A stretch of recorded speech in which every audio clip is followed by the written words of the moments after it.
जब आप टॉयलेट का जोर लगा रहे होते हैं तो ज़्यादा जोर लगाते टाइम यूरिन करने से पहले या यूरिन के बाद एक चिपचिपा सा पानी निकल के आता है एक बूंद में, और वो राह की तरह चिपचिपा सा नीचे गिरता है, जिसे देख के आप घबरा जाते हैं। ये कलरलेस होता है, ठीक है, और इसमें कोई ऐसा स्पर्म भी नहीं पाए जाते, और कुछ केसेस में इसमें थोड़ा व्हाइटिश देखने को मिल सकता है। अब ये होता क्या है, टॉयलेट में जोर लगाते टाइम धात का गिरना।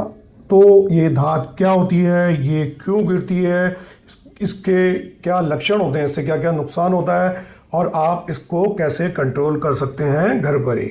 तो इस वीडियो में यही सब हम डिस्कस करेंगे।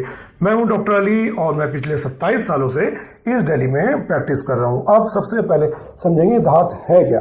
तो जब आपने कभी नोट किया होगा, बड़ी कॉमन सी चीज़ है, सभी को कभी ना कभी देखने को मिल जाती है कि जब आप टॉयलेट का जोर लगा रहे होते हैं तो ज़्यादा जोर लगाते टाइम यूरिन करने से पहले या यूरिन के बाद एक चिपचिपा सा पानी निकल के आता है एक बूंद में, और वो राह की तरह चिपचिपा सा नीचे गिरता है, जिसे देख के आप घबरा जाते हैं। ये कलरलेस होता है, ठीक है, और इसमें कोई ऐसा स्पर्म भी नहीं पाए जाते, और कुछ केसेस में इसमें थोड़ा व्हाइटिश देखने को मिल सकता है। अब ये होता क्या है, अब जब इस पर स्पर्म नहीं है तो ये क्या चीज़ है, कहाँ से आई।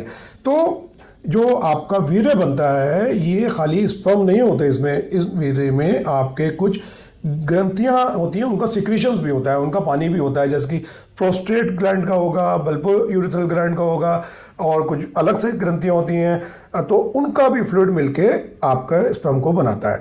अब जब टॉयलेट का हम जोर लगा रहे होते हैं, खासकर कॉन्स्टिपेशन में कब्ज हो किसी को, तो कुछ जोर कुछ दबाव उन ग्रंथियों पे भी पड़ जाता है, तो वहां से कुछ फ्लूइड लीक हो जाता है। इसमें स्पर्म नहीं होते, और ना इसके निकलने से कोई किसी को कमजोरी आती है, ना कोई बीमारी लगती है। ये बात अलग है कि कुछ लक्षण देखने को मिल जाते हैं, कुछ लोगों को कमजोरी भी होती है, वो भी मैं आगे बताऊंगा। कई बार रात का रुका हुआ पदार्थ होता है, वो भी देखने को मिल जाता है कि रात में आपको जो तेजक चीजें देखकर सोए, गर्लफ्रेंड से बात करी और चाहे कोई किताब देख ली, फिल्म देख ली, तो वो तेजी से थोड़ा बहुत फ्लूइड लीक करके आ गया, अब वो वही उसी यूरिथ्रा में पेशाब की नली में जाके हो गया, बाहर तक नहीं आता है।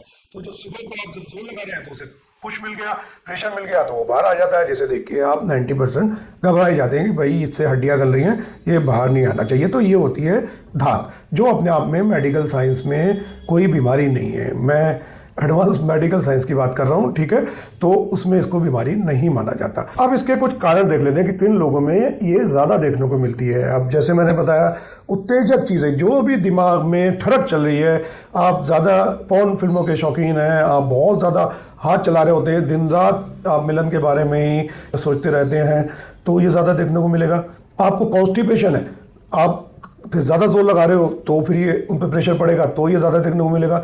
कोई पुरानी बीमारी चल रही है, उसके कारण आपके अंदर कमज़ोरी आ गई है या बॉडी इम्यूनिटी कमज़ोर हो गई है, तो ये ज़्यादा देखने को मिलता है। आपके दिमाग में कोई टेंशन चल रही है, डिप्रेशन है, उलझन है, तो ये ज़्यादा देखने को मिलता है। एक्स्ट्रा फ्लूइड है, जब ज़्यादा बन रहा है तो निकलेगा ही निकलेगा, उसे कोई नहीं रोक सकता, उसको कम किया जा सकता है। मैं बता देता हूँ आगे आपको क्या करना होता है। अब बात करें इसके लक्षणों की, इससे एज सच तो कोई भी प्रॉब्लम देखने को नहीं मिलती है कि कोई आपको ये नुकसान करेगा, कितना ही निकल जाए कोई नुकसान नहीं होगा, पर कुछ लोगों में इसके कुछ लक्षण देखने को मिल जाते हैं। सबसे पहले आप साइकोलॉजिकल बात करें तो वो किसी चीज़ पे फोकस नहीं कर पाएंगे, उनकी याददाश्त थोड़ा वीक होने लग जाएगी, भूलने की समस्या आने लगेगी, भूख कम हो जाएगी, पिंडलियों में दर्द, कमर में दर्द महसूस कर सकते हैं, किसी काम में मन नहीं लगेगा, चिड़चिड़े महसूस कर सकते हैं। कुछ लोग बताते हैं कि उनकी आंखें अंदर चली गई, आंखों के आसपास काले गड्ढे हो गए, ये लक्षण भी देखने को मिल जाते हैं। हद से ज़्यादा कमज़ोरी महसूस होना, या मल द्वार के आसपास उस एरिया में दर्द भी हल्का फुल्का महसूस हो सकता है, ये इसके कुछ लक्षण हैं। इसको कैसे रोकें, इसको कैसे कम करें। देखो, पूरी तरह से तो आप इसको कंट्रोल नहीं कर सकते, क्योंकि एक नेचुरल चीज़ है,